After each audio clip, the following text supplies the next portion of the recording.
future teachers, welcome to Sai BA Learning Hub channel. Tomorrow మనకు B.Ed 4th semester exams ఉన్నాయి. ఇంత తక్కువ టైంలో సిలబస్ని ఎలా కవర్ చేయాలి, ఎలా పాస్ అవ్వాలి, ఫెయిల్ అవుతామేమో అని భయపడుతున్నారా? అయితే డోంట్ వరీ, మన Sai BA learning hub channel ద్వారా లాస్ట్ ఇయర్ పేపర్లో ఉన్న ఇంపార్టెంట్ క్వశ్చన్స్ని, అలాగే కొన్ని ఇంపార్టెంట్ క్వశ్చన్స్ని అన్నిటినీ షార్ట్ లిస్ట్ చేసి మీరు ఈజీగా పాస్ అయ్యి ఈవెన్ ఫెయిల్ అయ్యే వాళ్ళు కూడా హై మార్క్స్ స్కోర్ చేసే విధంగా నేను నోట్స్ రూపంలో సబ్ హెడ్డింగ్స్ అలాగే ఇంపార్టెంట్ పాయింట్స్ అన్నీ నోట్ చేసి మీకు అందిస్తున్నాను. మీరు కనుక ఛానల్ని ఫస్ట్ టైం చూస్తున్నట్లయితే వెంటనే ఛానల్ని సబ్స్క్రైబ్ చేసి సపోర్ట్ చేయండి. ఇక టుమారో మనకు ఎగ్జామ్ వచ్చేసి B.Ed 4th semester contemporary India and education paper మనకు 40 మార్క్స్కి ఉంటుంది. ఇక్కడ చూసినట్లయితే మనకు 40 మార్క్స్ పేపర్ అంటే మనం 2 సెక్షన్స్ ఉంటాయి. సెక్షన్ ఏలో మనం షార్ట్ ఆన్సర్స్ రాయాలి. షార్ట్ ఆన్సర్స్ మనం 5 రాస్తే 5 × 5 మార్క్స్ చొప్పున 25 మార్క్స్ ఉంటాయి. అలాగే ఒక లాంగ్ ఆన్సర్ కూడా రాయాలి, 15 మార్క్స్కి ఉంటుంది. 15 మార్క్స్కి ఉంటుంది. 2 క్వశ్చన్స్ ఇస్తారు, అందులో ఒకటి ఆప్షన్గా వెళ్ళి ఇంకొకటి రాయాలి.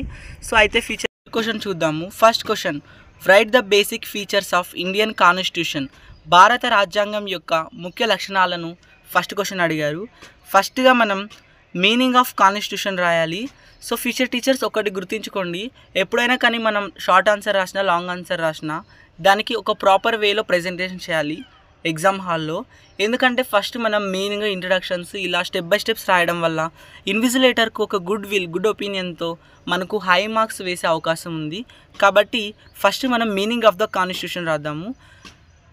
మీనింగ్ ఆఫ్ ద కాన్స్టిట్యూషన్ చూసినట్లయితే, a constitution is a supreme law of land. భారత రాజ్యాంగం అనేది సుప్రీం, ఇది చాలా అత్యున్నతమైనదని. A constitution is a set of fundamental principles, ప్రాథమిక సూత్రాలు, అలాగే రూల్స్, లాస్, చట్టం, that describes how country is governed. అది ఏం డిస్క్రైబ్ చేస్తుందంటే ప్రభుత్వము దేశాన్ని ఎలా పరిపాలిస్తున్నదని డిస్క్రైబ్ చేస్తుంది. It explains the structure of the government. ఇది గవర్నమెంట్ స్ట్రక్చర్ని కూడా ఎక్స్ప్లెయిన్ చేస్తుంది ఫ్యూచర్ టీచర్స్. తర్వాత మనం ఇక్కడ features of the Indian constitution చూసినట్లయితే మొత్తం మనం 10 ఫీచర్స్ ఉన్నాయి. ఈ 10 ఫీచర్స్ కూడా చాలా ఇంపార్టెంట్. నేను ఇక్కడ మీకు ఇంపార్టెంట్ డేట్స్ని అలాగే ఇంపార్టెంట్ పాయింట్స్ని మాత్రమే రాస్తున్నాను. మీరు దాన్ని ఎలాబరేట్ చేసేసి పారాగ్రాఫ్ రూపంలో రాశారంటే షార్ట్ పేరా లాగా మీకు ఈజీగా హై మార్క్స్ వస్తాయి ఫ్యూచర్ టీచర్స్. ఇక్కడ నేను లాంగ్ ఆన్సర్కి షార్ట్ ఆన్సర్స్కి 2 విధాలుగా కవర్ అయ్యే విధంగా షార్ట్ ఆన్సర్స్ కూడా క్రియేట్ చేశాను. ఫస్ట్ ఫీచర్ చూసినట్లయితే, ఏ లెంతీ రిటన్ డాక్యుమెంట్. భారత రాజ్యాంగం, ఇండియన్ కాన్స్టిట్యూషన్ ఉంది కదా, ఇది ఏ లెంతీ రిటన్ డాక్యుమెంట్. ఇది చాలా పెద్ద రాజ్యాంగంలో ప్రపంచంలో చాలా రాజ్యాంగాలు ఉన్నాయి, అయితే కానీ లిఖితపూర్వకంగా ఉన్న మన భారత రాజ్యాంగం చాలా పెద్ద రాజ్యాంగం అని ఇక్కడ చెప్తున్నారు. అయితే the Indian constitution was adopted on 26 November 1949. Indian constitution, మన భారత రాజ్యాంగము అడాప్ట్ చేసింది నవంబర్ 26న 1949లో అడాప్ట్ చేశారు. అయితే ఇది అమల్లోకి వచ్చింది 26 జనవరి 1950. మన గణతంత్ర దినోత్సవం రోజు, రిపబ్లిక్ డే రోజు అమల్లోకి వచ్చింది. మనం ఒకసారి అబ్జర్వ్ చేస్తే ముందుగానే చెప్పుకున్నాం కదా ఏ లెంతీ రిటన్ డాక్యుమెంట్ అని. ఇంత పెద్ద లెంతీ రిటన్ డాక్యుమెంట్లో మళ్ళీ ఇంకా లెంతీగా మారాయి. అది ఎలాగో చూద్దాము. భారత రాజ్యాంగం అమల్లోకి వచ్చినప్పుడు ఒరిజినల్గా మనకు కాన్స్టిట్యూషన్లో 395 ఆర్టికల్స్ ఉన్నాయి, 395 ప్రకరణలు, అలాగే 22 పార్ట్స్ 22 పార్ట్స్ ఉన్నాయి, 8 షెడ్యూల్స్ ఉన్నాయి. అయితే ఇప్పుడు ప్రస్తుతం ప్రజెంట్గా 470 ఆర్టికల్స్, 470 ప్రకరణలు, 25 పార్ట్స్ 25 భాగాలు, అలాగే 12 షెడ్యూల్స్ ఉన్నాయి. కాబట్టి ఇది చాలా important feature of Indian constitution, a lengthy written document. And next feature చూద్దాం future teachers. Second feature, a combination of rigidity and flexibility. మన భారత రాజ్యాంగాన్ని తయారు చేసేటప్పుడు అప్పటి ఫౌండింగ్ ఫాదర్స్, కాన్స్టిట్యూషన్ మేకర్స్ ఏం చేశారంటే, మన భారత రాజ్యాంగంలో పరిస్థితులు అనుగుణంగా ఉండాలని రిజిడిటీ అండ్ ఫ్లెక్సిబిలిటీ కాన్స్టిట్యూషన్ని ప్రిఫర్ చేశారు. Constitutions are a living documents. ఎలాగంటే రిజిడిటీ అంటే దృఢంగా, ఫ్లెక్సిబిలిటీ అంటే మార్పుకు అనుగుణంగా ఉండేదని అర్థం. మన భారత రాజ్యాంగం అనేది 2 ఫీచర్స్ని ప్రొవైడ్ చేసి ఉంది, rigidity and flexibility, situation demand చేసినప్పుడు. ఫర్ ఎగ్జాంపుల్ చూసినట్లయితే మనకు స్టేట్స్ అన్నీ కూడా ఒక్కొక్క స్టేట్ అని రిజిడిటీగా ఉంది, అయితే పరిస్థితుల అనుగుణంగా కొత్త స్టేట్ని కూడా అడ్మిషన్ చేసే అవకాశం ఉంది. ఇక్కడ చూడండి, admission of new states. Example Telangana. మనం ఇంతకుముందు ఆంధ్రప్రదేశ్ తెలంగాణ కలిసి ఉండేది భారత రాజ్యాంగం ప్రకారమే రిజిడిటీగా. అయితే ఫ్లెక్సిబుల్గా అవసరానికి అనుగుణంగా తెలంగాణ కొత్త స్టేట్గా రూపాంతరం చెంది ఇదే రిజిడిటీ ఫ్లెక్సిబిలిటీకి ఎగ్జాంపుల్ ఫ్యూచర్ టీచర్స్. అలాగే చూసినట్లయితే salaries of A government bodies, high court అలాగే అటానమస్ జనరల్ వీళ్ళవన్నిటికి కూడా శాలరీస్ అనేటివి రిజిడిటీగా ఫిక్స్ చేసి ఉంది. కానీ ఫ్లెక్సిబిలిటీగా మార్పుకు అనుగుణంగా కూడా శాలరీస్ చేంజ్ చేసుకునే అవకాశం కూడా ఉంది. సో ఇది second feature of Indian constitutions, A combination of rigidity and flexibility feature teachers. And next feature third, quasi federal polity. Quasi federal polity అంటే ఇండియాలో ఇంటిగ్రేటెడ్ కంట్రీ, అంటే ఇది విభిన్నత్వంలో ఏకత్వం కలిగిన దేశం మన భారతదేశం. కాబట్టి మన founding fathers preferred a strong central government and weak state government. ఒక దృఢమైన కేంద్ర ప్రభుత్వాన్ని అలాగే ఒక బలహీనమైన రాష్ట్ర ప్రభుత్వాన్ని ప్రిఫర్ చేశారు. ఎందుకంటే ఇప్పుడు ఇండియాలో ఓన్లీ సింగిల్ గవర్నమెంట్ ఉందనుకో, మన భారతదేశంలో చాలా కులాలు, చాలా మతాలు, చాలా సంస్కృతి సాంప్రదాయాలు వివిధ రకాలుగా ఉన్నాయి. కాబట్టి ఒక గవర్నమెంటే ఉందనుకో వాళ్ళకొకటే సపోర్ట్గా ఉంటుందన్న ఉద్దేశంతో ఒక స్టేట్ రిలేటెడ్గా అలాగే సెంట్రల్ గవర్నమెంట్ రిలేటెడ్గా 2 గవర్నమెంట్స్ని ప్రిఫర్ చేశారు మన ఫౌండింగ్ ఫాదర్స్. కాబట్టి ఇది కూడా చాలా ఇంపార్టెంట్ ఫీచర్స్ ఆఫ్ ఇండియన్ కాన్స్టిట్యూషన్లో మనం చూసుకుంటే. అయితే ఈ క్వాజీ ఫెడరల్ పాలిటీని ఎవరు మనకు అమల్లోకి తెచ్చిన వ్యక్తి అంటే K C Wheare, well known authority on federalism గురించి బాగా తెలిసిన వ్యక్తి ఈ కేసీ వేర్ గారు ఈ క్వాజీ ఫెడరల్ పాలిటీ గురించి ఇంట్రడ్యూస్ చేశారు. And fourth, republican government. మన భారత రాజ్యాంగంలో ఇది కూడా important feature. India preferred a republican government. Here public offices are open to all eligible citizens. There is no place for heredity. ఇక్కడ భారత రాజ్యాంగం ప్రకారము ప్రభుత్వ ఆఫీసెస్ ఏవైతే ఉన్నాయో వాటన్నిటికీ కూడా అందరూ అర్హులే. ఇక్కడ సిటిజన్స్ అందరూ కూడా అర్హులే. There is no place for heredity. వంశపారంపర్యానికి ఎలాంటి అవకాశం కూడా లేదు. ఇప్పుడు ఎగ్జాంపుల్ చూసుకున్నట్లయితే హెరిడిటీ ప్రకారం ఒక స్టేట్కి చీఫ్ మినిస్టర్ ఉన్నారనుకో, ఆయన కొడుకే మళ్ళీ చీఫ్ మినిస్టర్ అలా కాదు. మళ్ళీ ఎవరైనా కానీ ఎలిజిబుల్ అయిన పర్సన్స్ అప్లై చేసుకోవచ్చు. ఇక్కడ వంశపారంపర్యానికి ఎలాంటి అవకాశం లేదు మన భారత రాజ్యాంగం ప్రకారం. కాబట్టి India is a republican government. And fifth feature, parliamentary government. India adopted these parliamentary government from Britain రాజ్యాంగం నుంచి ఈ పార్లమెంటరీ గవర్నమెంట్ని అడాప్ట్ చేసుకుంది భారత రాజ్యాంగం. అయితే పార్లమెంటరీ గవర్నమెంట్ అంటే యూనియన్ లెవెల్లో, స్టేట్ లెవెల్లో గవర్నమెంట్ ఉంటుంది. యూనియన్ లెవెల్లో మనం చూసినట్లయితే ప్రెసిడెంట్, ప్రైమ్ మినిస్టర్ అలాగే కౌన్సిల్ ఆఫ్ మినిస్టర్ ఉంటారు. ఇక్కడ లోక్సభని రిప్రజెంట్ చేస్తుంది. అలాగే మనం స్టేట్ లెవెల్లో చూసినట్లయితే స్టేట్ లెవెల్లో మనకు చీఫ్ మినిస్టరు అలాగే governor, council of minister, legislative అసెంబ్లీని రిప్రజెంట్ చేస్తుంది. ఇది కూడా important feature of A Indian constitution. And sixth, fundamental rights and fundamental duties. ప్రాథమిక హక్కులు, ప్రాథమిక విధులు. ఇది కూడా చాలా important feature of Indian constitution. మనకు ప్రాథమిక హక్కులు, ప్రాథమిక విధుల గురించి చూసినట్లయితే ఫండమెంటల్ రైట్స్ వచ్చేసి పార్ట్ 3 ఆర్టికల్ 12 to 35 ప్రకరణ 12 నుంచి 35 వరకు ఫండమెంటల్ రైట్స్ గురించి మన కాన్స్టిట్యూషన్లో ఉంది, ప్రాథమిక హక్కుల గురించి. అలాగే part 4 article 51A duties ప్రకరణ 51A ప్రాథమిక విధుల గురించి మనకుంది. ఇక ఫండమెంటల్ రైట్స్ గురించి చూసుకున్నట్లయితే right to life, right to Liberty, right to equality, right to education, ఇలాంటివన్నీ కూడా మనకు ఫండమెంటల్ రైట్స్. అయితే భారత రాజ్యాంగం ఫండమెంటల్ రైట్స్ ప్రొవైడ్ చేసినా ఇంకా ఆ ఫండమెంటల్ రైట్స్కి ఎలాంటి హాని జరగకుండా ప్రతి ఒక్క పౌరుడికి, ప్రతి సిటిజన్కి కూడా కొన్ని డ్యూటీస్ కూడా ఉండాలన్న ఉద్దేశంతో ఈ ఫండమెంటల్ రైట్స్ అండ్ ఫండమెంటల్ డ్యూటీస్ని ఇంపార్టెంట్ ఫీచర్ ఆఫ్ ఇండియన్ కాన్స్టిట్యూషన్గా మనం చెప్పుకుంటాము. And seventh, single citizenship. India Constitution provides for only single citizenships to all those who born in India or who residents in India. భారతదేశంలో resident జీవించిన వారికి single సిటిజన్షిప్ని మాత్రమే provide చేస్తుంది. Dual సిటిజన్షిప్కు మన భారతదేశంలో స్థానం లేదు.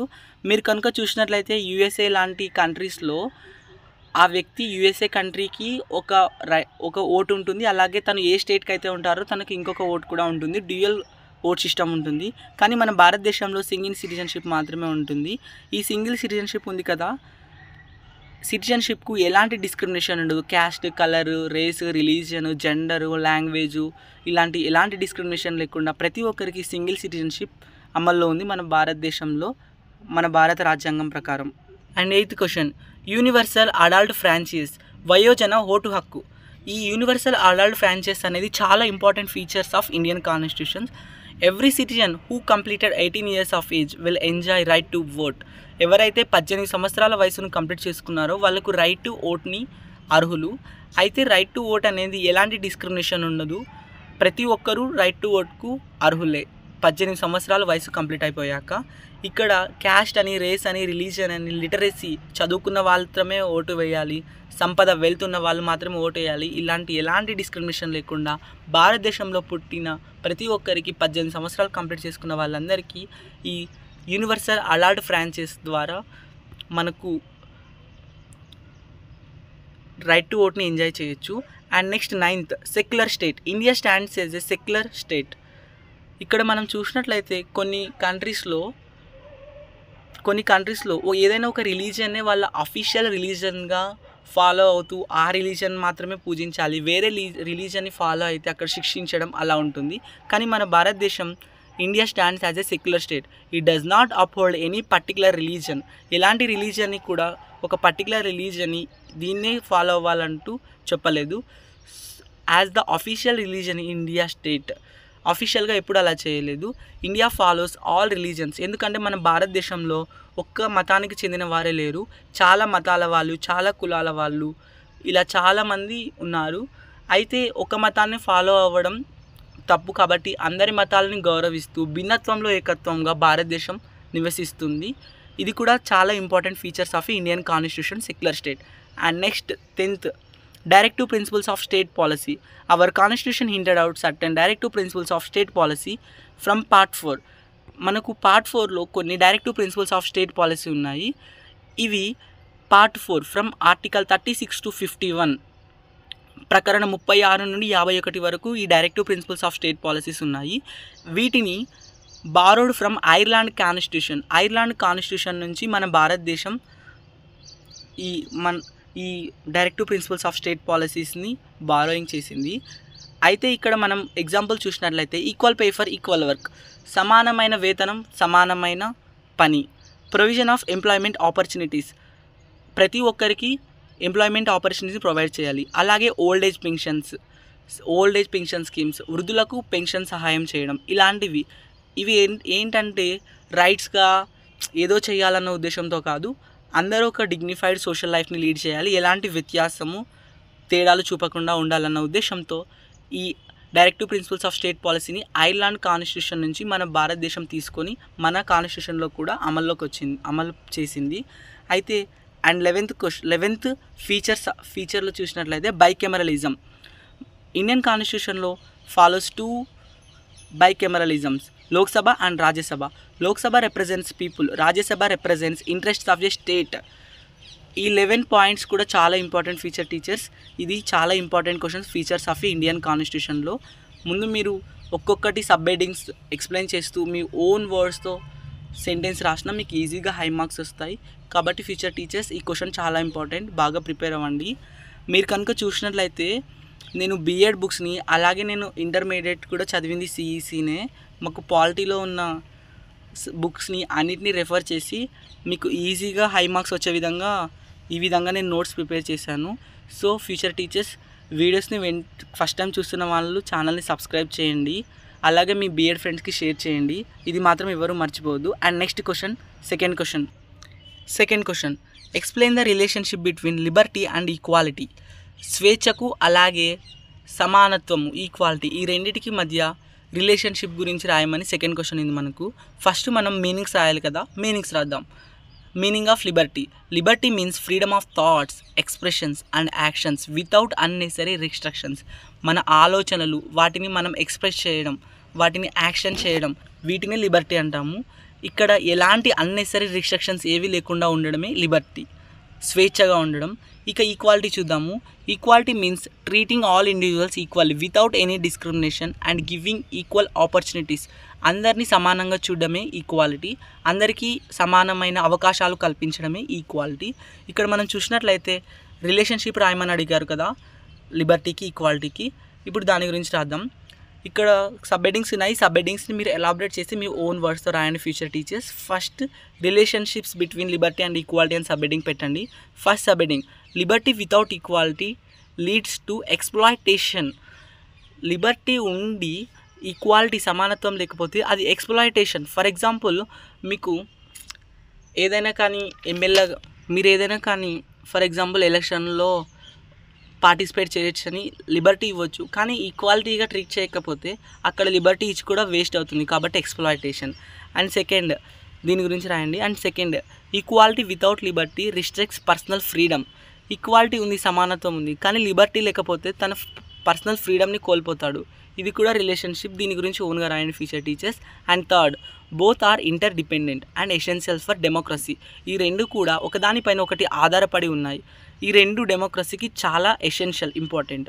ఇక కీ పాయింట్ రాయండి ఫ్యూచర్ టీచర్స్, ఎవరు మర్చిపోదు కీ పాయింట్ రాయడం. Relationship between liberty and equality అంటే liberty and equality are two sides of the same coin.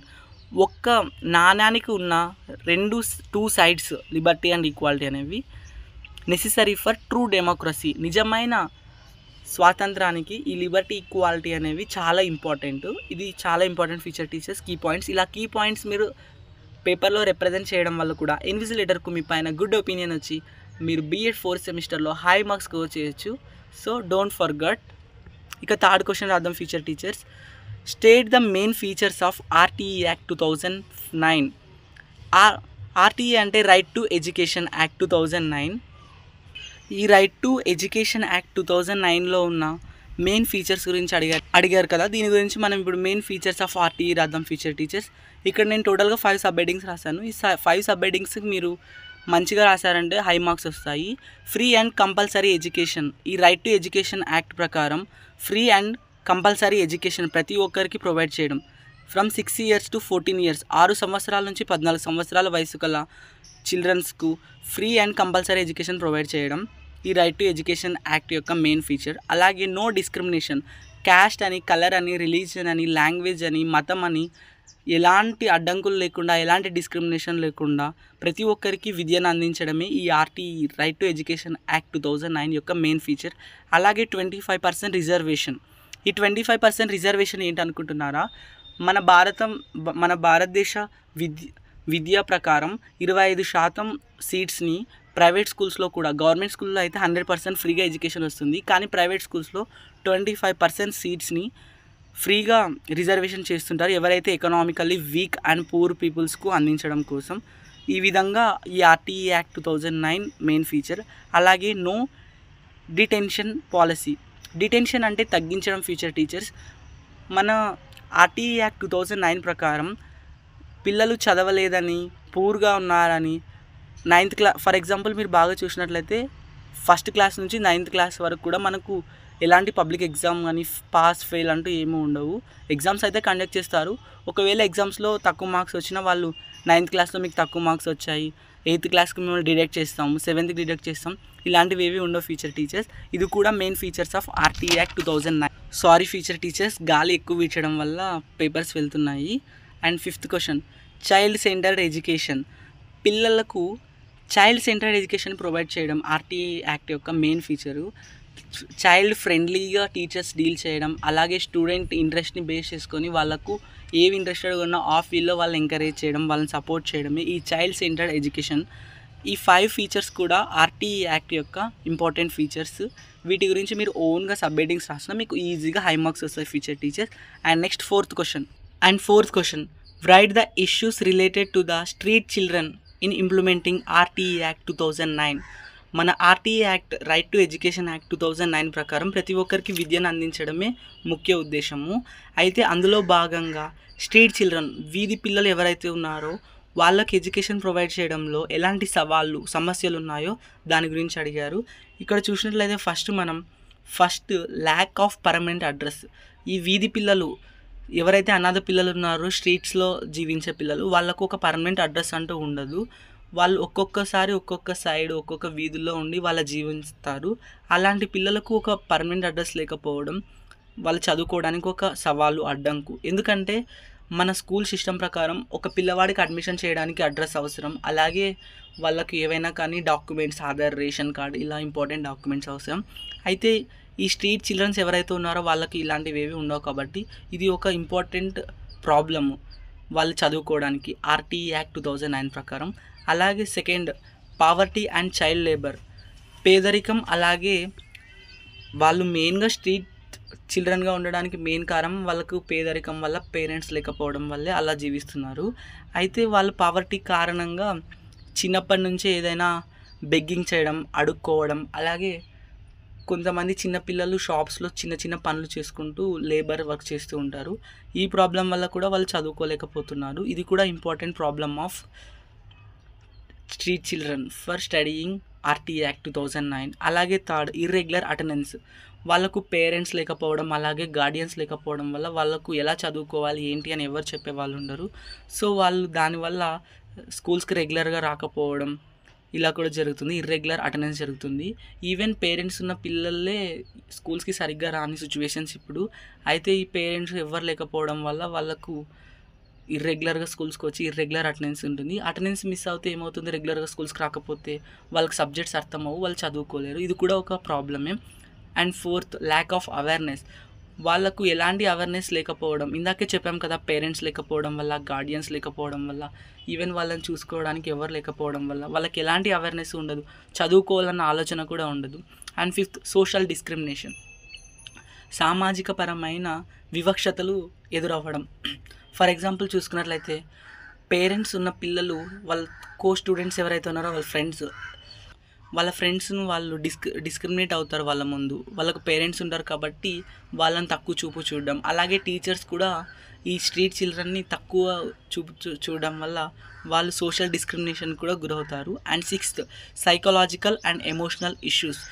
మానసిక పరమైనటువంటి ఎమోషనల్ ఇష్యూస్ కూడా వాళ్ళు ఒక ప్రాబ్లం అని చెప్తున్నారు. ఎందుకంటే ఎమోషనల్గా మాకు ఎవ్వరు లేరు, మా ఫ్రెండ్స్కి వాళ్ళ పేరెంట్స్ ఉన్నారు, స్కూల్స్లో మాకు ఎలాంటి అవకాశాలు లేవు, ఇలా వాళ్ళు మానసికంగా వాళ్ళు కుమిలిపోవడం వల్ల కూడా బాధపడుతూ చదువుకోలేకపోతున్నారు. ఇది కూడా ఒక అడ్డంకు. అయితే ఈ 6 ప్రాబ్లమ్స్ చాలా ఇంపార్టెంట్. అందుకు మెయిన్ ప్రాబ్లం వచ్చేసి inadequate special measures. R T act, right to education act 2009 ప్రకారం అందరికీ విద్యను అందిస్తామంటూ అనౌన్స్ చేశారు. అయితే దానికి తగినటువంటి ఈ స్ట్రీట్ చిల్డ్రన్ కోసం ఎలాంటి మెజర్స్ తీసుకోలేదు. దానివల్ల ఇంకా అది లేట్ అవుతూనే ఉంది. సో ఇది కూడా ఒక మెయిన్ అడ్డంకు. ఈ 7 సబ్ హెడ్డింగ్స్ రాసి మీరు ఓన్ వర్డ్స్తో రాసినా మీకు ఈజీగా హై మార్క్స్ వస్తాయి future teachers. And 5th question, explain the reasons for inequality in education. ఎడ్యుకేషన్లో అసమానతలకు గల మెయిన్ రీజన్స్ అడిగారు. Economic poverty. ఇప్పుడు మీరు చూసినట్లయితే ఎకనామిక్ ఫ్యాక్టర్ అనేది చాలా ఇంపార్టెంట్. ఇన్ఈక్వాలిటీ ఎడ్యుకేషన్ జరుగుతుందంటే రిచ్ పేరెంట్స్ ఏం చేస్తారు, వాళ్ళ పిల్లల కోసం ఎంత ఖర్చు పెట్టడానికైనా రెడీ.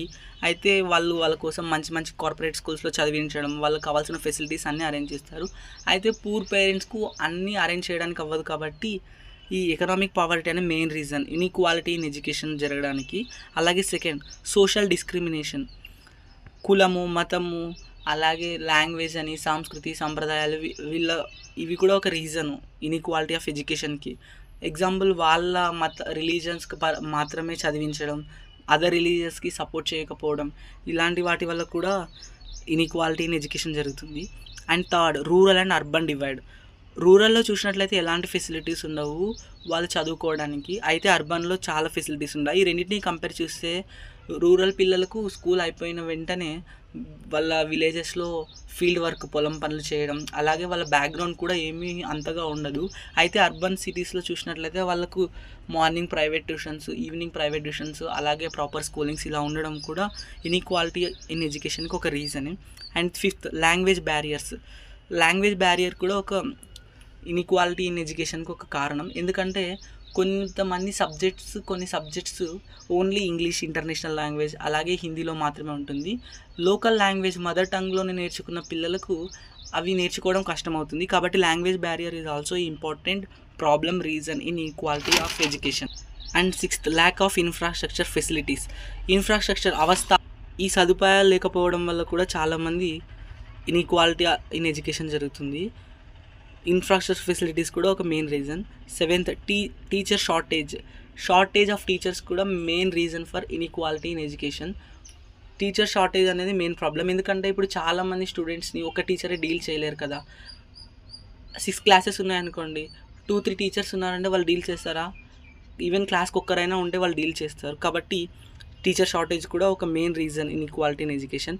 చైల్డ్ లేబర్, చాలామంది పేద పిల్లలకు చిన్నప్పటి నుంచి కూలి పనులకు వెళ్ళడం వల్ల వాళ్ళు చదువుకోలేకపోతున్నారు. ఇన్ఈక్వాలిటీ ఇన్ ఎడ్యుకేషన్ జరుగుతుంది. And 9th lack of awareness. ఇది చాలా ఇంపార్టెంట్ పాయింట్ ఫ్యూచర్ టీచర్స్. ఎందుకంటే ఇన్ఈక్వాలిటీ ఇన్ ఎడ్యుకేషన్ ఎక్కడ జరుగుతుంది? వాళ్ళకు అవేర్నెస్ లేకపోవడం వల్ల. వాళ్ళ పేరెంట్స్ ఇల్లిటరేట్ కాబట్టి వాళ్ళకి ఎలాంటి అవేర్నెస్ ఉండదు చదువు పట్ల. చదువు గురించి వాల్యూ తెలియక వాళ్ళకి ఎలాంటి అవేర్నెస్ లేక చదువుకోరు. కాబట్టి ఇన్ఈక్వాలిటీ ఇన్ ఎడ్యుకేషన్కి ఇవన్నీ ఇంపార్టెంట్ పాయింట్స్. ఈ పాయింట్స్ రాసి మీరు సబ్ హెడ్డింగ్స్ రాసినా మీకు ఈజీగా హై మార్క్స్ వస్తాయి. And 6th question, state the differences between public and private schools. ప్రభుత్వ స్కూల్స్కి అలాగే ప్రైవేట్ స్కూల్స్కి మధ్య డిఫరెన్స్ అడిగారు. మనం ఫస్ట్ మీనింగ్ రాయాలి కదా. Future teacher first public schools run by government, free focus on mass education. దీన్ని ప్రభుత్వం నడుపుతుంది, ఇది ఫ్రీగా ఉంటుంది, ఫోకస్ ఆన్ ఎడ్యుకేషన్, పేద పిల్లల చదువు ఆలోచిస్తుంది. ఇక private school run by individuals. ఎవరైనా ఒక వ్యక్తి ప్రైవేట్ స్కూల్ రన్ చేస్తారు. చార్జెస్ హై ఫీజెస్, వాళ్ళకు ఎక్కువ ఫీజెస్ ఛార్జ్ చేస్తారు. Usually provides better facilities. ఇక్కడ డబ్బులు కలెక్ట్ చేస్తున్నారు కాబట్టి, ఫీజు కలెక్ట్ చేస్తున్నారు కాబట్టి మంచి ఫెసిలిటీస్ ప్రొవైడ్ చేయడానికి ట్రై చేస్తారు. ఇప్పుడు డిఫరెన్సెస్ చూద్దాం future teachers. Differences between public and private schools. First ownership and management. Public స్కూల్స్లో చూసినట్లయితే ఓనర్షిప్ చాలా వీక్గా ఉంటుంది. ఎందుకంటే గవర్నమెంట్ స్కూల్స్లో చాలా సమస్యలు ఉంటాయి, అది గవర్నమెంట్ కాబట్టి. కానీ ఇక్కడ ప్రైవేట్ స్కూల్లో మాత్రం ఫీజు ఫోకస్ చేసుకొని వాళ్ళకు మేనేజ్మెంట్ ఇదంతా డిఫరెంట్గా ఉంటుంది. ప్రైవేట్ స్కూల్లో ప్రతి దానికి ఎక్కువగా ఓనర్షిప్ కానీ మేనేజ్మెంట్ కానీ ఉంటుంది. Second funding. ఈ ఫండింగ్ అనేది ప్రైవేట్ స్కూల్స్కు గవర్నమెంట్ నుంచి వస్తుంది. ఏ ఫండింగ్స్ కావాలన్నా వాళ్ళ కోసం అంతా ప్రభుత్వమే అరేంజ్ చేస్తుంది.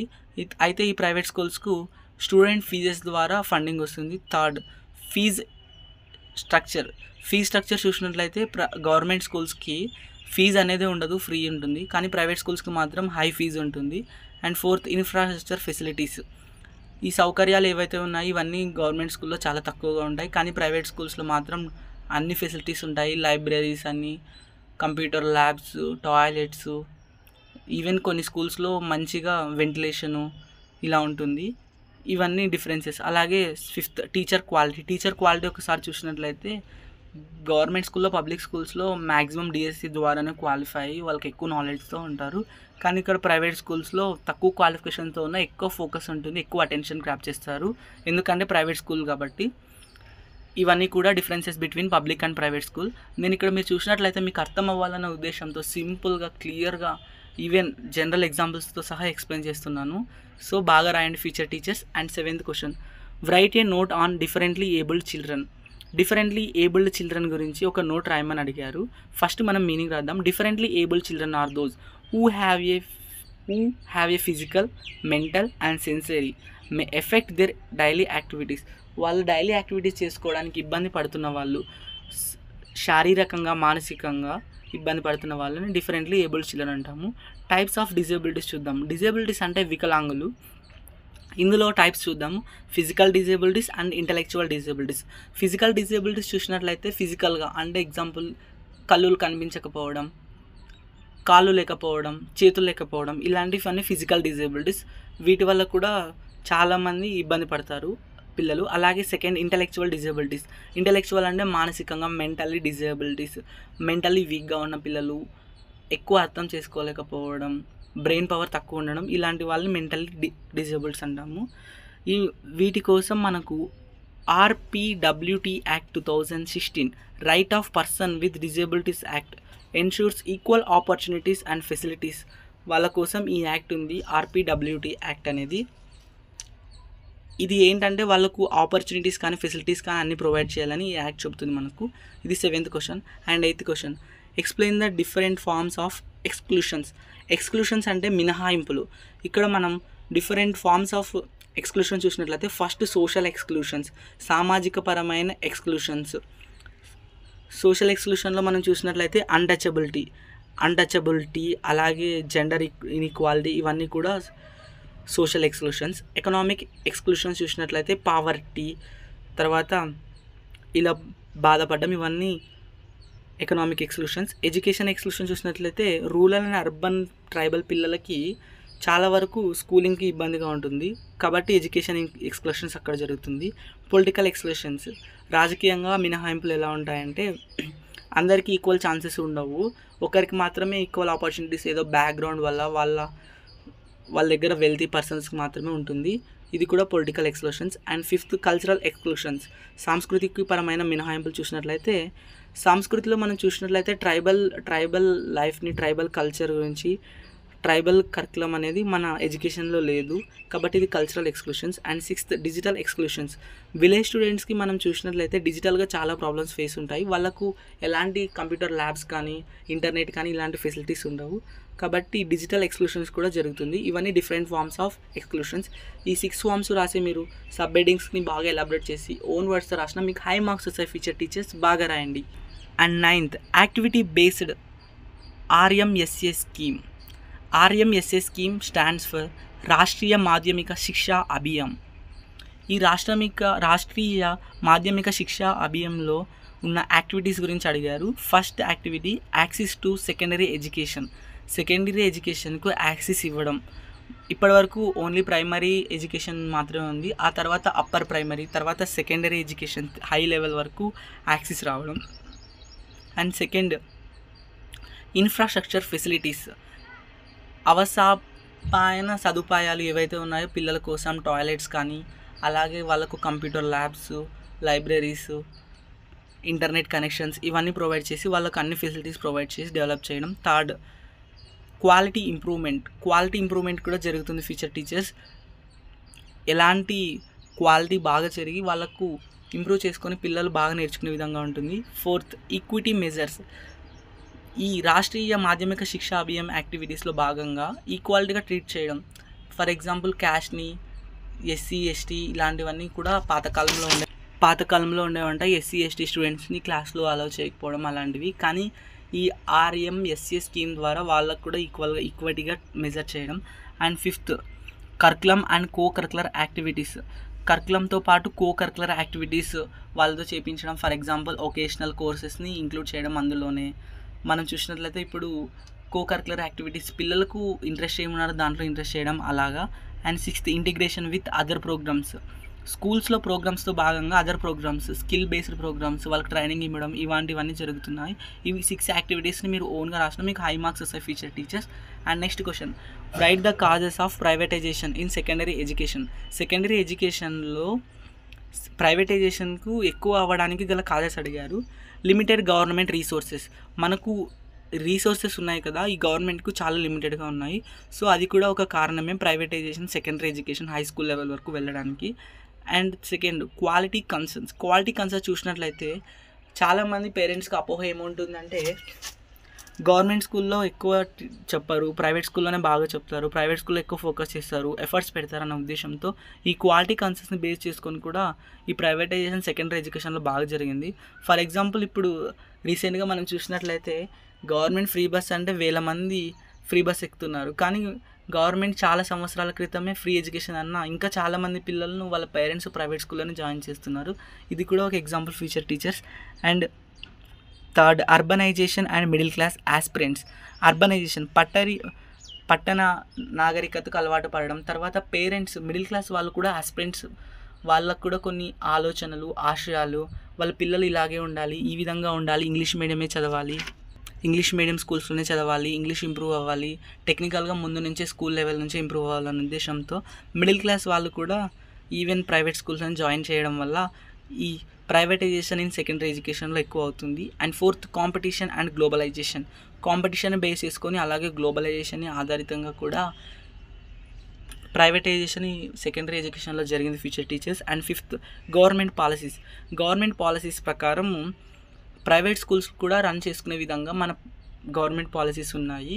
సో దాన్ని బేస్ చేసుకొని కూడా మనకు ఈ రీజన్స్ వల్ల ప్రైవేటైజేషన్ సెకండరీ ఎడ్యుకేషన్లో జరిగాయి ఫ్యూచర్ టీచర్స్. ఈ 5 సబ్ హెడింగ్స్ని మీరు ఈజీగా ఎలాబరేట్ చేసినా మీకు హై మార్క్స్ వస్తాయి. ఇప్పుడు మనం 10 షార్ట్ క్వశ్చన్స్ చూసాం కదా, మీకు గన్ షాట్ 2 క్వశ్చన్స్ చెప్తాను. ఈ 2 క్వశ్చన్స్ బాగా ప్రిపేర్ అయ్యి మీ 15 మార్క్స్ క్వశ్చన్స్ కూడా ఇప్పుడు లాంగ్ ఆన్సర్ చూద్దాము. Section B, describe the vocationalisation of education. Vocationalisation of education గురించి డిస్క్రైబ్ చేయమని అడిగారు. ఫస్ట్ మనం దేని గురించైనా రాసేటప్పుడు, ఎస్పెషల్లీ పెద్ద క్వశ్చన్స్ రాసేటప్పుడు ఒక ప్రాసెస్లో రాయండి ఫ్యూచర్ టీచర్స్. ఇది మాత్రం మర్చిపోవద్దు. ఫస్ట్ మీనింగ్ రాద్దాం. Meaning of vocationalisation education. Vocationalisation education meaning చూద్దాము. Vocationalisation of education means linking education with skill development and employment. వాళ్ళ నైపుణ్యాలను స్కిల్స్ ఇంప్రూవ్ చేసుకొని అలాగే వాళ్ళకి ఎంప్లాయ్మెంట్ క్రియేట్ చేసుకోవడమే ఈ వొకేషనలైజేషన్ ఎడ్యుకేషన్లో భాగంగా చెప్తుంది. చూసినట్లయితే it AIIMS to prepare students for different trades, వివిధ వ్యాపారాల కోసం, ఫర్ డిఫరెంట్ ఆక్యుపేషన్స్, వివిధ వృత్తుల కోసం, and career by giving practical training. వాళ్ళకు చదువులో భాగంగా స్కూల్ లెవెల్ నుంచే ప్రాక్టికల్ ట్రైనింగ్ ప్రొవైడ్ చేసి వాళ్ళు ఇప్పటి నుంచే వాళ్ళ కెరియర్లో వాళ్ళ ప్రొఫెషనల్గా వాళ్ళు ట్రేడ్ చేసుకునే విధంగా వాళ్ళని క్రియేట్ చేయడమే ఈ వొకేషనలైజేషన్ ఆఫ్ ఎడ్యుకేషన్ యొక్క main aim. Objectives of vocationalisation of education చూద్దాం future teachers. Next, objectives of vocationalisation of education చూస్తే first, to reduce unemployment by developing job oriented skills. భారతదేశంలో ఉన్న నిరుద్యోగితను తగ్గించి వాళ్ళకు జాబ్ ఓరియంటెడ్ స్కిల్స్ని ప్రొవైడ్ చేయడం ఈ వొకేషనల్ ఎడ్యుకేషన్ యొక్క main objective. Second, to provide self employment opportunities. వాళ్ళగా స్వయం ఉపాధి కల్పనలు కల్పించుకునే విధంగా ఇప్పటి నుంచే ట్రైనింగ్ ఇచ్చి ప్రొవైడ్ చేయడమే ఈ వొకేషనల్ ఎడ్యుకేషన్ యొక్క main objectives. And features of vocationalisation of education చూద్దాము. First, introduction of work experiences and vocational subjects at secondary and higher educational level. ఈ వొకేషనలైజేషన్ గురించి మీకు చెప్పాలంటే, మేము స్కూల్ లెవెల్లో ఉన్నప్పుడు మాకు వొకేషనల్ క్లాసెస్ ఉండేవి. వొకేషనల్ క్లాసెస్ వచ్చేసి 3 జరిగేవి. ఎగ్జాంపుల్ చెప్తున్న ఫ్యూచర్ టీచర్స్, మాకు ఫస్ట్ ఎయిడ్ వొకేషనల్ ఉండేది, అలాగే బుక్ బైండింగ్ వొకేషనల్ ఉండేది, అలాగే టైలరింగ్ కూడా వొకేషనల్ ఉండేది. ఈ మూడిట్లో ఎవరైతే ఇంట్రెస్ట్ ఉన్నారో వాళ్ళు ఆ స్కిల్స్ని ఇంప్రూవ్ చేసుకునే వాళ్ళు. ఇక్కడ చూస్తే ఈ వొకేషనలైజేషన్ ఆఫ్ ఎడ్యుకేషన్ ఏంటంటే వాళ్ళకు వర్క్ ఎక్స్పీరియన్స్ని ప్రొవైడ్ చేయడం. ఈవెన్ మేము కూడా ఫస్ట్ ఎయిడ్ వొకేషనల్లో జాయిన్ అయ్యాము.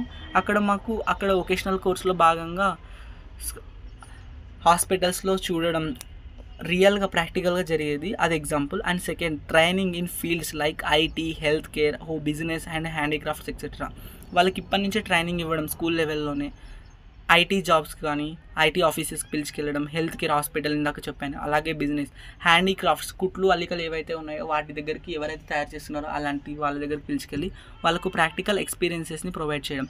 And third, focuses on practical training. వాళ్ళకు ప్రాక్టికల్గా ట్రైనింగ్ ఇప్పించడమే ఈ main features of vocationalisation of education యొక్క మెయిన్ ఫీచర్స్. అండ్ ఇంపార్టెన్స్ చూద్దాము. ఇంపార్టెన్స్ చూసినట్లయితే, helps in economic development by producing skilled manpower. Economic డెవలప్మెంట్ని help చేస్తుంది ఈ vocationalisation of education. And second, reduces dependency on jobs పైన ఆధారపడడాన్ని తగ్గిస్తుంది. అలాగే third, support national development in different sector. National development మన భారతీయ అభివృద్ధికి డిఫరెంట్ సెక్టర్స్లో సపోర్ట్ చేస్తుంది. అండ్ ఇండియన్ కాంటెక్స్ట్ చూసినట్లయితే ఫస్ట్ మనకు కొతారి కమిషన్ 1964, 1966 కూడా దీన్ని సపోర్ట్ చేసింది. అలాగే నేషనల్ ఎడ్యుకేషన్ పాలసీ 1986, 2020 వరకు కూడా దీన్ని వొకేషనలైజేషన్ ఆఫ్ ఎడ్యుకేషన్ని సపోర్ట్ చేస్తూ ఎంకరేజ్ చేస్తుంది. వీటి గురించి మీరు ఇలా సబ్ హెడ్డింగ్స్ పెట్టి, objectives of vocationalisation of education, features of vocationalisation of education, importance of vocationalisation of education, Indian context of vocationalisation of education, ఇలా సబ్ హెడ్డింగ్స్ పెట్టి మీరు ఈజీగా రాసిన హై మార్క్స్ వస్తాయి future teachers. And next question, write the schemes implemented by government for improvement of universalisation of education. Universalisation of education schemes కోసం ప్రభుత్వం implement చేసిన ఏవైనా కొన్ని స్కీమ్స్ గురించి రాయమన్నారు. ఫస్ట్ మనం ఇంట్రడక్షన్ రాద్దాము. The government of India has implemented several scheme for implementation of universalisation of education. Universal లెవెల్లో ఎడ్యుకేషన్ని ఇంప్లిమెంట్ చేయడానికి ప్రభుత్వం చాలా స్కీమ్స్ని ఇంప్లిమెంట్ చేసింది. ఇప్పుడు ఒక్కొక్క స్కీమ్ గురించి మనం డీటెయిల్గా చూద్దాము. సర్వశిక్ష అభియాన్, SSA, ఇది 2001లో ఇంప్లిమెంట్ చేశారు. యూనివర్సల్ ఎలిమెంటరీ ఎడ్యుకేషన్ లెవెల్లో ఉంటుంది. ఇక్కడ మనకు 6 years నుంచి 14 years ఏజ్ వరకు free and compulsory education provide చేయడమే సర్వశిక్ష అభియాన్ యొక్క main objective. And second, right to education act 2009, ఈ ఆర్టీఏ యాక్ట్ గురించి మనం ఇంతకుముందు క్వశ్చన్స్లో కూడా డిస్కస్ చేసాం కదా. అందరికీ free and compulsory education provide చేయడం, అలాగే స్ట్రీట్ చిల్డ్రన్స్కి ఎడ్యుకేషన్ ప్రొవైడ్ చేసిందని కూడా దాని గురించి ఇక్కడ రాద్దాం future teachers. And third, mid day meal schemes 1995, మధ్యాహ్న భోజన పథకము. ఎవరైతే పేద పిల్లలు ఉన్నారో ఈవెన్ 2 పూటల కడుపు నిండా భోజనం చేయడానికి కూడా వాళ్ళకు వీలు లేని పేద పరిస్థితి, అలాంటి వాళ్లకు మధ్యాహ్న భోజన పథకం ద్వారా వాళ్ళకు కావాల్సిన పౌష్టికాహారాన్ని మధ్యాహ్న భోజనంలో వాళ్ళకు అందించడం main objective of mid day meal scheme. And next, Rashtriya మాధ్యమిక శిక్షా అభియాన్ RMSA 2009, దీని గురించి కూడా మనం ఇందాకే చెప్పుకున్నాం కదా. ఇక్కడ చూసినట్లయితే మనం సెకండరీ లెవెల్లో అలాగే హయ్యర్ ఎడ్యుకేషన్ లెవెల్లో వాళ్ళకు సపోర్ట్ చేయడం ఈ యూనివర్సలైజేషన్ ఆఫ్ ఎడ్యుకేషన్ కోసం. అండ్ సమగ్ర శిక్షా అభియాన్ 2018, ఈ సమగ్ర శిక్షా అభియాన్లో ఏంటంటే వాళ్ళకు మంచిగా స్కిల్స్ని అన్నిటినీ డెవలప్ చేసి వాళ్ళని డెవలప్ చేయడమే. ఈ 5 స్కీమ్స్ గురించి మీరు ఎలాబరేట్ చేసి మంచిగా సబ్ హెడ్డింగ్స్ రాసి పిన్ టు పిన్ రాయండి, అలాగే అండర్లైన్ చేయండి ఇంపార్టెంట్ పాయింట్స్ని. ఇలా చేయడం వల్ల మీకు హై మార్క్స్ వస్తాయి ఫ్యూచర్ టీచర్స్. అలాగే ఒక్కసారి ఇక్కడ చూడండి, success is the best revenge. మన సక్సెసే బెస్ట్ రివెంజ్. ఎందుకంటే మీరు ఇప్పుడు బీఎడ్ 4th సెమిస్టరు, ఇక మీ బీఎడ్ కోర్స్ అనేది కంప్లీట్ అయిపోతుంది. కాబట్టి ఫోకస్ ఆన్ యువర్ కెరియర్. మనం ఈ బీఎడ్ కోర్స్ చదివేది నెక్స్ట్ రాబోయే డిఎస్సి కోసం, టీచర్ అవ్వడం కోసమే. ఒకసారి ఇక్కడ చూడండి, we are change makers, teachers are the change makers in the society. కాబట్టి BEd 4th semester exam tomorrow, paper అందరూ కూడా బాగా రాయండి. ఈ ఎగ్జామ్లో మీరు ఈజీగా పాస్ అయ్యి హై మార్క్స్ స్కోర్ చేసే విధంగా నేను నోట్స్ అందించాను. కాబట్టి ఈ వీడియోని వెంటనే మీ బీఎడ్ ఫ్రెండ్స్కి షేర్ చేయండి. అలాగే ఈవినింగ్ బీఎడ్ 4th సెమిస్టర్ గురించి కొన్ని టిప్స్, అలాగే హై మార్క్స్ స్కోర్ కోసం మీకు ఏమైనా డౌట్స్ ఉన్నా ఆ లైవ్లో జాయిన్ అయ్యి నన్ను మీరు అడగొచ్చు, నేను మీకు ఆన్సర్ చేస్తాను. కాబట్టి ఫ్యూచర్ టీచర్స్ ఈవినింగ్ 4కు లైవ్ ఉంటుంది, లైవ్కి అందరూ అటెండ్ అవ్వండి. ఈ వీడియోని వెంటనే మీ బీఎడ్ ఫ్రెండ్స్కి షేర్ చేయండి. Thank you for watching.